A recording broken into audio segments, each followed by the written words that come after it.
The year is 1992. A jazz musician and part-time governor of Arkansas ascends to the presidency. His name is Slick Willie Clinton. In between practicing saxophone and revolutionizing the cigar humidor world. It depends upon what the meaning of the word is. Yes. In 1994, he signs legislation effectively banning assault weapons. Join me as we uncover the deepest mysteries of the universe, as we define the human experience.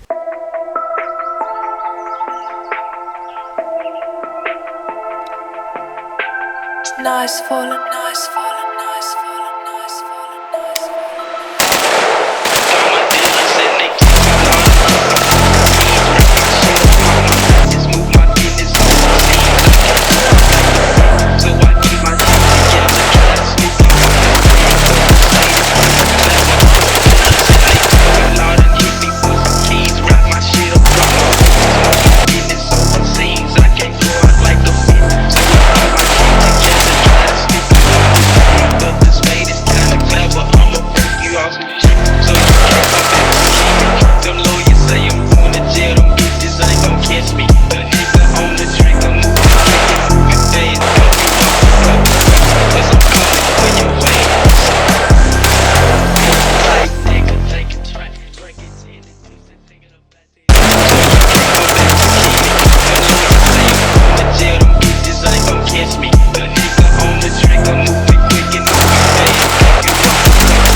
Welcome to the channel. Thanks for coming to my slop talk. As always, we have to say a big thank you to a few people. Who do we have to say thank you to, cameraman?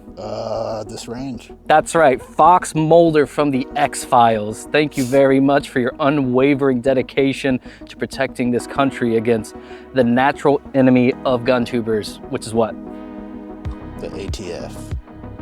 Yes, but also cryptids. Anyway, seriously though, yeah, thank you to Take Aim Training Range for allowing me to come out here and film and be a goofball. I appreciate them very much. I'll be engaging in mutual combat with you down in the comments. So go ahead and go down there and throw the first punch. Oh, by the way, the most unhinged comment gets pinned, so go wild. All right, so in 1994, as part of a much larger package of anti-crime legislation, that's how it was termed, part of that was banning assault weapons, right? In reality, what that was though, was it was banning some of the features that were present on normal weapons. Think of like an AR and AK that you have today. Specifically things like flash hiders, folding stocks, detachable magazines, over 30 rounds was one of them, pistol grips.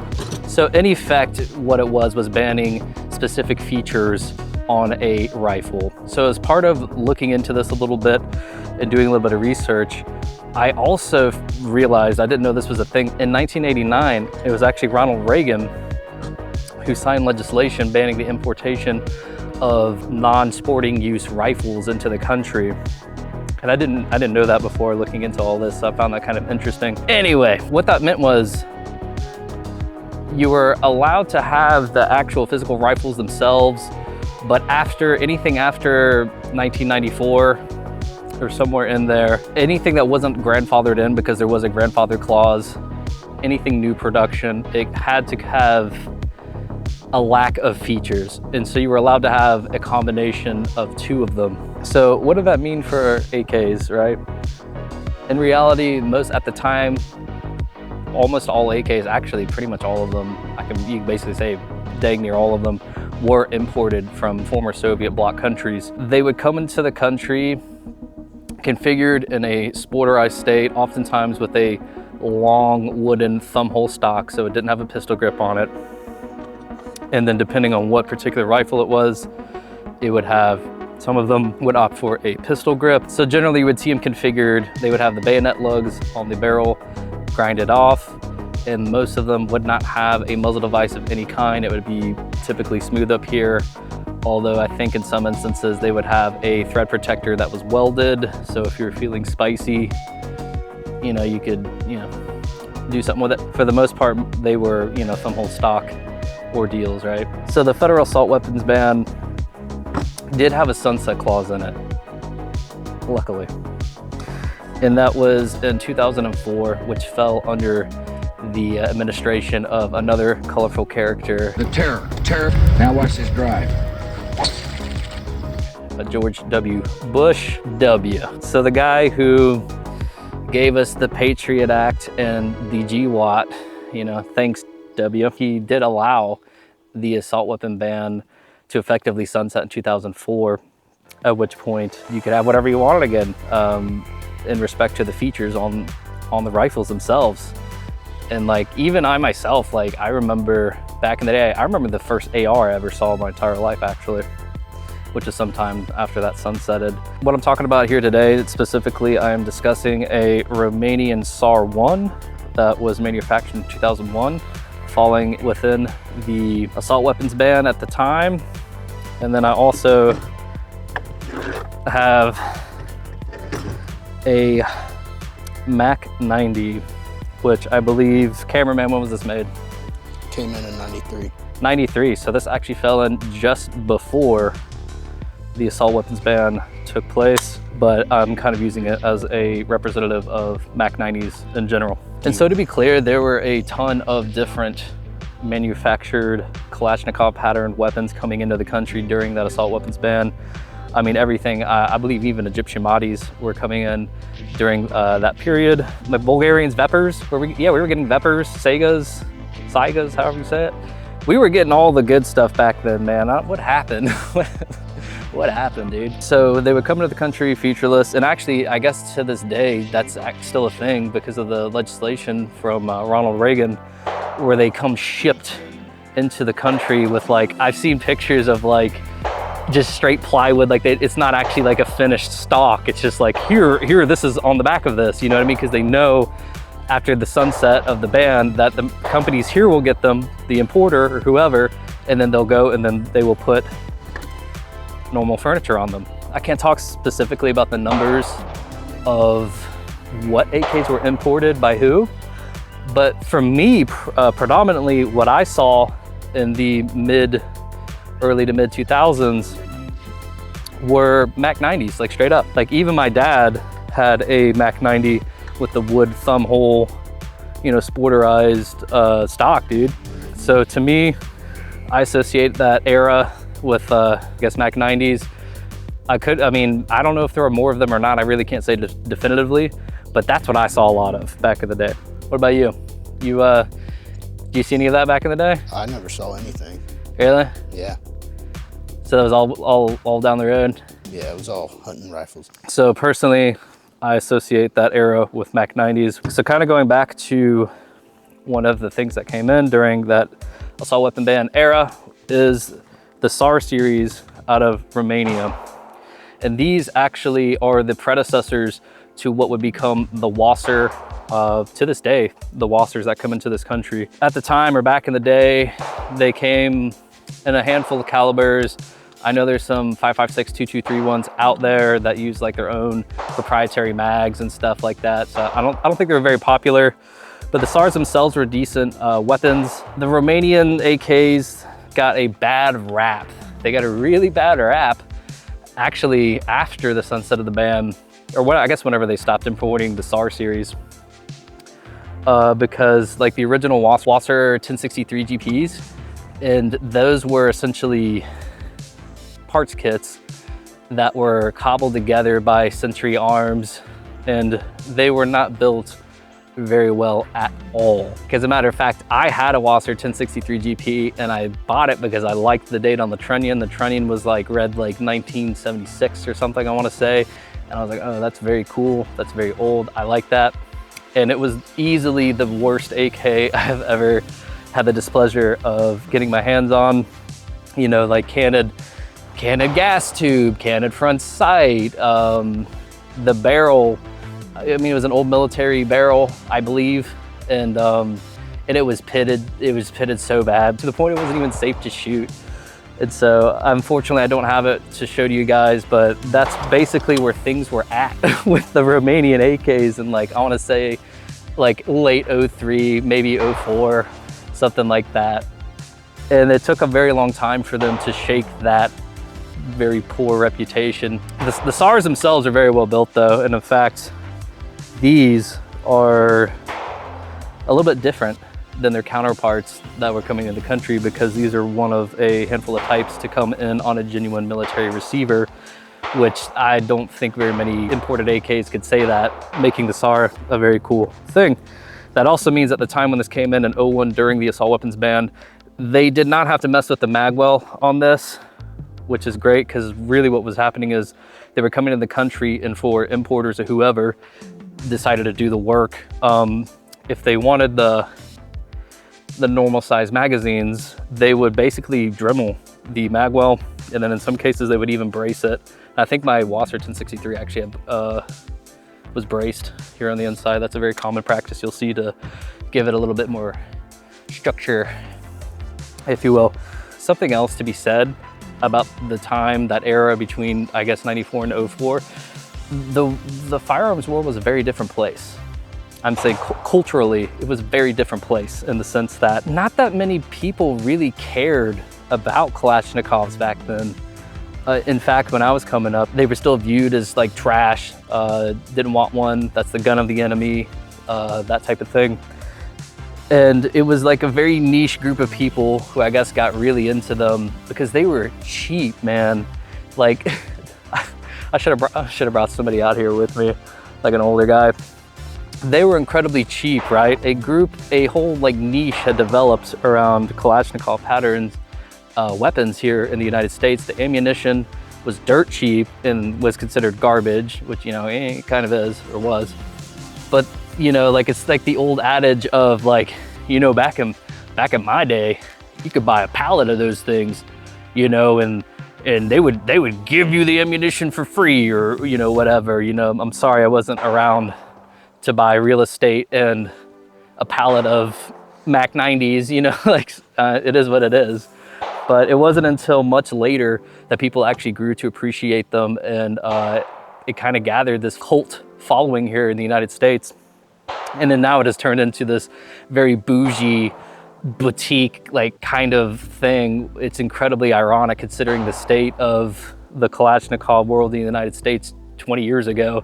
That was not the case. Well, some folks liked him. Not a lot of folks liked him though. Anyway, so this is the SAR1 that I have, that I put MD63 furniture on, that is sporting some trench art and a Midwest folder on it that I did not Loctite, so we are hanging on here by hopes and dreams, just like this channel.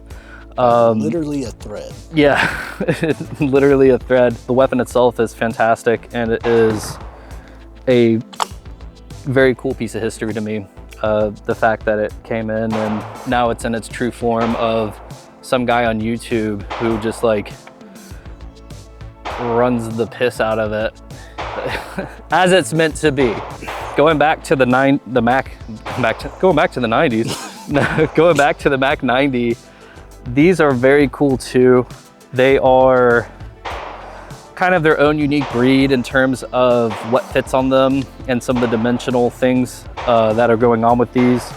And truthfully, most of them I felt like I've seen are milled guns, but cameraman over here seems to think that his is stamped, and I don't know, are these common? Are stamped MAK90s common, cameraman? From what I've seen, yeah. Yeah, I feel like most I've seen are milled. Yeah, so actually it's kind of sick to get a hold of a stamped MAK90, and this thing does rip. The MAK90s themselves are very, very good Kalashnikovs, but they do have some of their own quirks about them in relation to barrel sizes. Some of the barrels were turned down, so you could not ever thread the muzzle device. And truthfully, we're not entirely sure how this one has this particular muzzle device on it. I think it was pressed on here. I could be wrong. You really wouldn't know unless you tried to disassemble it. So the MAK90s had like kind of a weird thing going on them.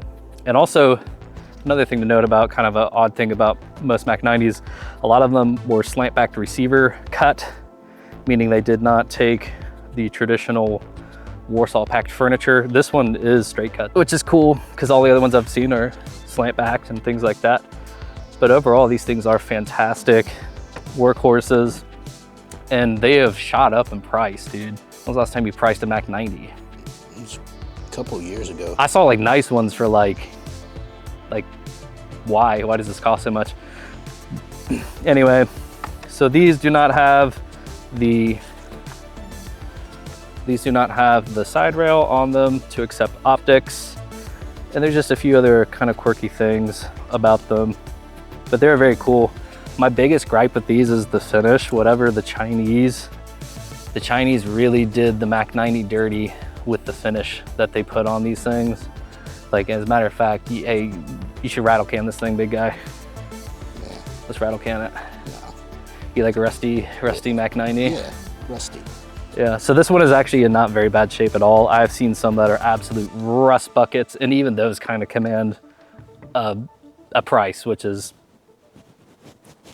it sucks. You just rub some oil on it. Rub a little Earl on it? Yeah. That's what I did to that one. You take it over, rub a little Earl on it? That's what I did with that. I hear you, Bo. One of the very unfortunate side effects of the assault weapons ban was the Mini 14 became popular as an answer to a rifle that didn't have very many features or just enough to fall within the legal guidelines of the assault weapons ban. And to this day, I hate the Mini 14. All my homies hate the Mini 14. I don't know, never shot Minis one. suck. I mean, I guess at the time, like if that's what you got, like, and you're just looking for something that accepts a proper magazine, you know. The folded ones look kind of dope. Yeah, they look cool, but they're trash. Fair. But yeah, so the minis, I just don't like them. It was a product of the time, I feel like, in terms of their adoption by the masses, by the general public, that is, you know, the United States consumer base. But Mini 14, whack. No, and watch, I'll probably have one on the channel eventually, just because. So even though those were very dark times in the sense of it was just super annoying, feel-good legislation that was signed, you know, par for the course.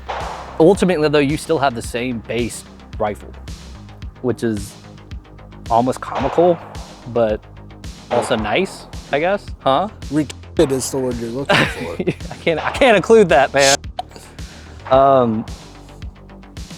So it was a very dark period for gun owners in the United States of America, and I am actually quite thankful that it was allowed to sunset, because it wouldn't have shocked me in hindsight if old W had let it, like, well, why don't we re-sign this while we're just signing all this stuff, you know? Let's sign all this. We're gonna start spying on American citizens, you know, maybe we should re-sign the assault weapons ban. Why was it allowed to sunset? I don't know. Why? Because it didn't do anything to slow down crime. Yeah, you're right, actually, statistically speaking. So yeah, he's not wrong. It was allowed to sunset because it didn't have any meaningful impact on lowering crime rates in this country. Shocking, I know. You mean criminals don't follow the law? Shocking, I know. So going back to the MAK90, which is actually one of my favorite AKs from back in the day. And actually this one, it's an AKM since it's stamped, I believe. Watch, I'm like, if Fudbusters ever see this, man, they're gonna like take me out into the woods and like execute me for like either missing so much stuff or misspeaking on things. Get you some. Anyway, one of the unique features of the MAK90 is the hood that you have up here. It's a hooded front sight, which I really like. Even today when I was shooting this thing, it's a very good reference for a point shoot. Quickly putting your sight on target, it's actually quite effective, and then obviously it offers little protection to that front sight post underneath it. Something else that is notable about the MAK90s and Nirincos in general, at least the ones that I've seen, the vented gas tube I think is actually very cool. I don't know how effective it is, and I don't think other other countries and other manufacturers adopted it. One, it looks like kind of cool. And then two, my brain tells me that, you know, you're allowing some of the gas to vent, so it actually might have an effect on it, but I'm not entirely sure. But I think that's a very cool feature of the MAK90. A staple, if you will. The SAR1 coming from Romania, manufactured in the Cougar factory, or as I prefer to call it, the Cougar factory. Same factory making Wassers today. I am a big fan of the Romanian guns. If they are built correctly, they are really, really good AK patterned weapons. Back in the day, these were considered bottom of the barrel, cheap AKs. And I think they got that reputation, if I'm being honest, I think they got the reputation from the 1063s. I don't know if SARs had that reputation back then. I mean, maybe they might have, I'm not sure. Every single SAR that I've seen has been a relatively well-built rifle. So I'm not entirely sure if that's where the stigma came, it had just stayed for that long, or if genuinely they were cheap pieces. Well, people used to say that about the MAK90s too, back in the day. They'd be like, oh, that's Chinese junk. It's the only good thing China ever made. One of the few good things China ever made, MAK90. So yeah, these are just simply two examples of band era AKMs and where they are at today. They are in the proper hands of fast shooting, annoying YouTube and American shooters, where they should be. Thank you for coming to my slop talk. Please like and subscribe. Subscribe.